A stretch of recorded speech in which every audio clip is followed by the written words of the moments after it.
दोस्तों, आप में से हर एक आदमी भगवान को मानता है, अल्लाह को मानता है, ईसा मसीह को मानता है, गुरु नानक देव को मानता है, भगवान महावीर को मानते होंगे, भगवान बुद्ध को मानते होंगे। भगवान को आप सभी लोग मानते हैं। That is great. You love God, that is great. कितने लोग भगवान पे जितना भरोसा करते हैं उतना खुद पे भरोसा करते हैं। भगवान कहता है भाई तू एक कदम उठा, भरोसे के साथ उठा, मैं तेरे लिए 99 कदम उठाऊंगा। बट तुम कहो नहीं भगवान तुम मुझे पास करवा दो, बोले मैं नहीं करवा सकता। होप एंड फेथ चाहिए। अब होप क्यों चाहिए? क्योंकि उम्मीद पे दुनिया कायम है। अब आपने होप ही छोड़ दी। आज सुबह मैं स्टॉक मार्केट का प्रोग्राम कर रहा था और एक आदमी ने लिखा, सर बिल्कुल पैसा नहीं है, लोन बहुत हो गया है, दिन रात सुसाइड के थॉट्स आते हैं, समझ नहीं आ रहा क्या शुरू करूं, कहां से शुरू करूं, इनकम 1 रुपए की नहीं है। इस आदमी ने क्या किया? होप छोड़ दी, या होप ये छोड़ रहा है। होप में पावर है दोस्तों। मेरी बर्निंग डिजायर है कि मैं एवरेस्ट जाऊंगी और उसके बाद उम्मीद है मुझे कि मैं ये करके दिखाऊंगी। उम्मीद भी है, डिजायर भी है, बर्निंग खतरनाक वाली, और साथ में उम्मीद है। और उम्मीद के साथ साथ अपने बॉडी के ऊपर, अपने माइंड के ऊपर, अपनी स्किल के ऊपर भरोसा भी है। होप एंड फेथ बहुत इंपॉर्टेंट है। होप एंड फेथ दोस्तों, मंदिर है, मस्जिद है, गुरुद्वारे हैं, गिरजाघर हैं, सभी जगह आप जाते हैं, वहां पे कहीं पे मज़ार है, कहीं पे मंदिर की मूर्ति है। आप उस मज़ार पे मत्था टेकते हैं, ओके, आप उस मंदिर की मूर्ति के चरण स्पर्श करते हैं। हमारे धर्म में है, हमारी संस्कृति में है, और इसीलिए ये करते हैं हम लोग। बचपन से हमने सुना है और हमने भगवान को किसी न किसी रूप में कहीं न कहीं मान लिया कि ये मस्जिद है तो यहाँ भगवान है, ये गिरजाघर है तो यहाँ भगवान है, ये मंदिर है तो यहाँ भगवान है। और हमारे हर किसी के घर में भी ऐसा कोई स्थान होता है जहाँ हम कहते हैं ये भगवान है, और हम वहाँ पे नतमस्तक हो जाते हैं। मैं आपसे एक ही चीज़ कहूँगा, वो जो मूर्ति वहाँ रखी है ना, उसमें भगवान अगर आपकी श्रद्धा और भक्ति के कारण आ सकता है, लेकिन उस मूर्ति को बनाया किसने? किसी ने कहीं से पत्थर उठाया, किसी ने उस पत्थर को चिजल किया, किसी ने उसको शेप दिया, किसी ने उस पर कलर किया, किसी ने उसका ब्यूटिफिकेशन किया। किसने किया ये सब? इंसान ने। और इंसान ने करके उसे एक पर्टिकुलर आकार दे दिया, और हम सब उसकी पूजा करने लगे, क्योंकि हमें लगता है भगवान, हमारे कहानी सुनी है कि भगवान ऐसे दिखते हैं, तो हम उसकी पूजा करने लगे। आपकी श्रद्धा और भक्ति से अगर एक पत्थर की मूर्ति भगवान बन सकती है, तो आपकी श्रद्धा और भक्ति से आप सुपर पावरफुल क्यों नहीं बन सकते? जबकि ये जीती जागती जो मूर्ति है ना, ये किसी को खिला सकती है, किसी का हाथ पकड़ सकती है, किसी को सांत्वना दे सकती है, किसी को कॉन्फिडेंस दे सकती है, किसी को एनर्जी दे सकती है, किसी को गले से लगा सकती है, किसी के लिए कुछ उठा सकती है। ये मूर्ति, जीती जागती जो मूर्ति है, ये तो हजारों लोगों के काम। तो मैं कहता हूं, you believe in God, excellent. भगवान पे भरोसा करना चाहिए, क्योंकि कोई तो शक्ति है, अदृश्य शक्ति, जो हमें चला रही है, चाहे वो ऊर्जा कहें, भगवान कहें, या कुछ भी कहें। लेकिन भगवान के साथ साथ ये भी भरोसा होना चाहिए कि भगवान मेरे अंदर भी है, मेरे अंदर भी है। एक बार भगवान बड़े बोर हो रहे थे, उन्होंने पृथ्वी बना दी, ग्रह बना दिए, सौरमंडल बना दिए। फिर भी बोर हो रहे थे, जंगली जानवर बना दिए। फिर भी बोर हो रहे थे, नदी नाले पहाड़ बना दिए। फिर भी बोर हो रहे थे तो इंसान बना दिया। जब इंसान भगवान ने बनाया तो बड़ा खुश हुआ भगवान, क्योंकि इंसान भगवान का बेस्ट क्रिएशन था, और भगवान को लगता था अब आएगा मजा। इंसान बना दिया भगवान ने। एंड दोस्तों, जब भगवान ने इंसान बना दिया तो उसके बाद इंसान बहुत सारी चीजें करने लगा, नई नई चीजें, इमारतें, ये वो। तो भगवान भी ऊपर से देखता तो मजा आता, क्योंकि जानवर कुछ नहीं कर पा रहे थे ऐसा। इंसान अभी ये मशीन, अभी वो मशीन, तो भगवान ने भी नहीं देखी ऐसी मशीनें इंसान ने बनाई। कैमरेज बना दिए, एसी बना दिए, स्कूटर्स बना दिए, एरोप्लेन बना दिए। भगवान कहता यार ये देखो इंसान। लेकिन प्रॉब्लम एक हो गई,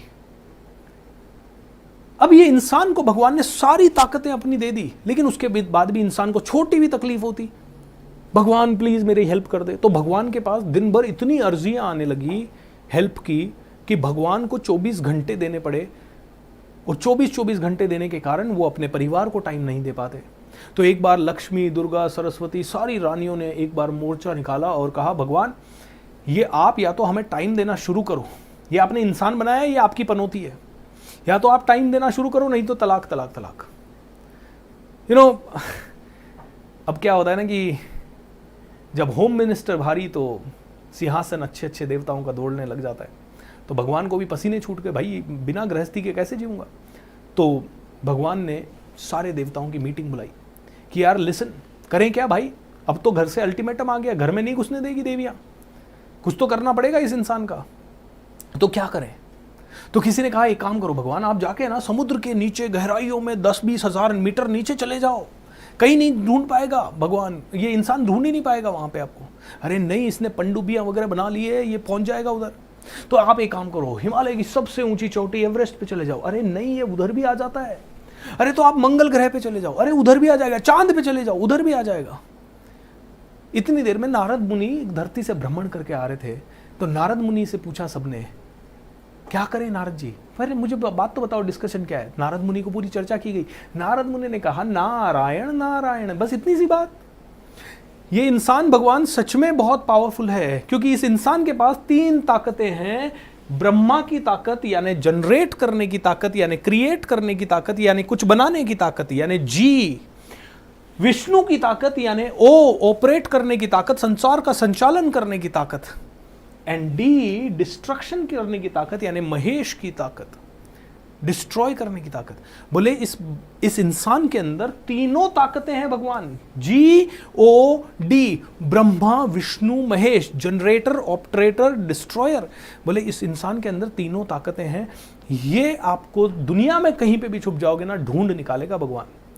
तो एक ही तरीका है, आप है ना इसके दिल में जाके छुप जाओ, ये दुनिया तो ढूंढ लेगा। लेकिन इसका एक प्रॉब्लम है, इसके अंदर एक केमिकल लोचा है कि ये खुद पे भरोसा नहीं करता, तो ये अपने अंदर कभी जाता ही नहीं है। जब ये अपने अंदर कभी जाता ही नहीं है, इसके सबकॉन्शियस माइंड को ये कभी टटोलता ही नहीं है, तो ये आपको कभी ढूंढ नहीं पाएगा।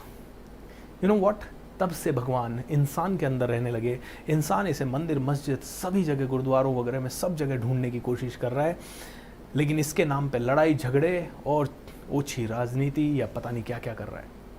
इंसान के अंदर भगवान बसा हुआ है, और भगवान अंदर होने के बावजूद भी हमने सब जगह कर रखी।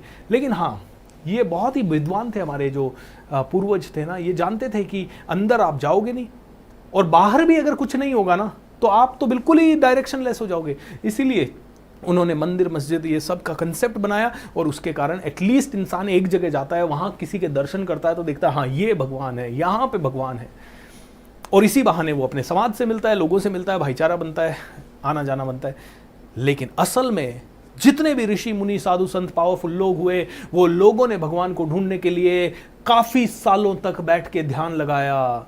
वो कहीं नहीं भटके, वो ध्यान लगाते गए, अंदर ही अंदर जाते गए, अंदर ही अंदर जाते गए, और तब तक जाते गए जब तक उन्होंने भगवान को ढूंढ नहीं लिया। हम हजारों सालों से इतनी सारी चीजें पढ़ रहे हैं, और फिर भी हम कह रहे हैं भगवान ये कर दो, ये कर दोगे ना तो मैं 1000 लोगों को भोग लगाऊंगा, खाना खिलाऊंगा। लगा कर ले भाई, तू कर ले, जिंदगी भर कर ले। नहीं होने वाला, नहीं होने वाला, नहीं होने वाला दोस्तों। और अगर सच में फिर भी भगवान ढूंढना है तो हर एक जीव की सेवा करना शुरू कर दो दोस्तों, हर एक जीव की सेवा करना शुरू कर दो, कहीं ना कहीं भगवान मिल जाएगा। ध्रुव तारा आपने सुना होगा। तो ध्रुव जब छोटा था, ध्रुव के फादर का नाम था राजा उत्तानपाद।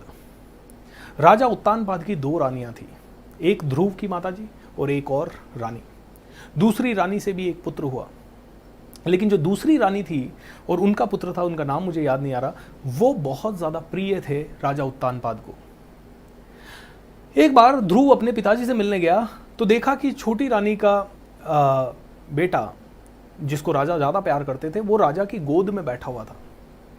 ये देख के ध्रुव ने भी राजा से जिद की कि मैं भी आपकी गोद में बैठूंगा, मैं भी तो आपका बेटा हूं।